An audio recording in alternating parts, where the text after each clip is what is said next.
السلام عليكم ورحمة الله وبركاته. سودو على Somali Greens. سودو على أصحابتي إذا ما بنانك أيام جوجا شاي عبويا. أنا مو إذا كان vaccination قاعدتين أنا محادث كولي زدورن مركا بنانك عن فريستي مكون دقدقين because وحياة بدنا بالشيء عن وقتها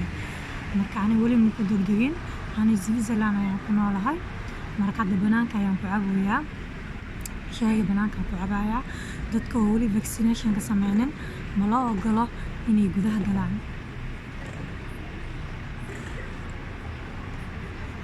marka maanta waxaan rabnaa wax muhiim ah hadlo meeshan qawow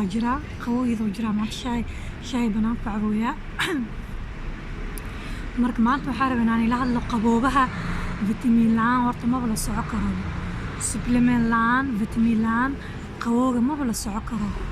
marka ana maanta waxa soo gatay vitamin C soo gatay vitaminyaal wax badan ee meeshan qawow ku tarayaan meeshan qawow lafoo dadka ka halaya lafoo dadka ka jijibiya xanuun badan oo ku buridaya iyo daldaal oo ku burida marka qasab waa inay vitamin la qaato ani vitamin kana maanta safka soo gatay waa kana saan u yeelaa vitamin C soo gatay farmashiya waa soo gada kartaa suuq waa soo gada kartaa meel kasta oo yeelaa vitamin C aad iyo aad u qawow u fiican yahay hadii vitamin C iyo vitamin D qaadanayeen iyo magnesium iyo alaabtaasna hadaan ku soconin oo nafaqo la'aan wali bisiita oo brisi baas soconaysid waxa ku soconaysa risk ayo ku xanuunsatid ee lafaha ku xanuunaa meeshan qawow xuna dhacaayo dadka qaarkood sidoo calcium ugu maqnaay lafaha ka burburaan marka yurub vitamin la'aan ma ku fiicnaba in la socdo amniho la qabto marka midkaan isticmaalaa waa vitamin D isticmaalaa midkaan waxaan qaataa asigoo saliid camal aan qaataa marka isbuuci hal mar aan qaataa vitamin D waxa qoraxda ka yimaada meeshan qorax ma jirto qawow aan ku noolnahay marka saas daraadeeda maadaama anagana dad qof kala raanahay oo meel qorax aan ku dhashtay qasab waa marka siinaan vitamin D qaadatid tan inta kore waa ka soo hadlay waa ashwagandha inta kore waa ni macnay ayadana qaboobaha iyo marka kale qaboobaha kula lahaado ayada labada jeer baad ay u fiican tahay diyaar aan isticmaalaa waxyaabo badan ayaan faacday ee noloshayda ka bedeshay sida marka hore busoo macnay ashwagandha maanta vitamin C gaan ku soo darsaday marka next time waxaan rabaa inaan soo darsado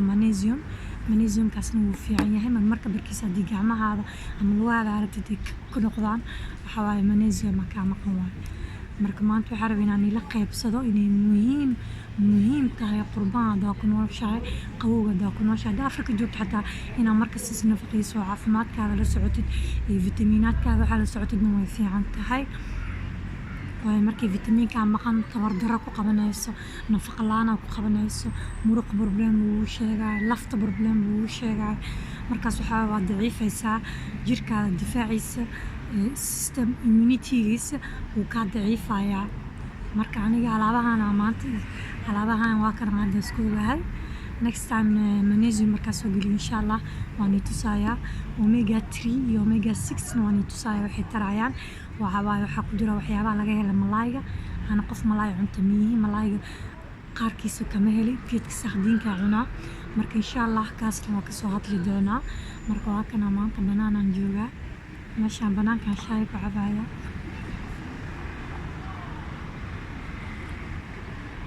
qabowgan jira shaay iska cabaa banaanka fariiso gudaha dadka isdura bas loo ogol yahay marka maadaama aan wali isdurin waxa banaanka fadhiya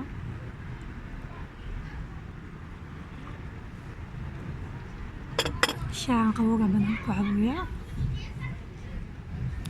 marka waa ka walaalahay waa mahadsantihiin assalaamu calaykum waraxmatullaahi wabarakaatu qawow xuna jira shaayga banaanka cabaya ka bacda naftirkii waa xaroonaya qawow ma bilowday waa mahadsantihiin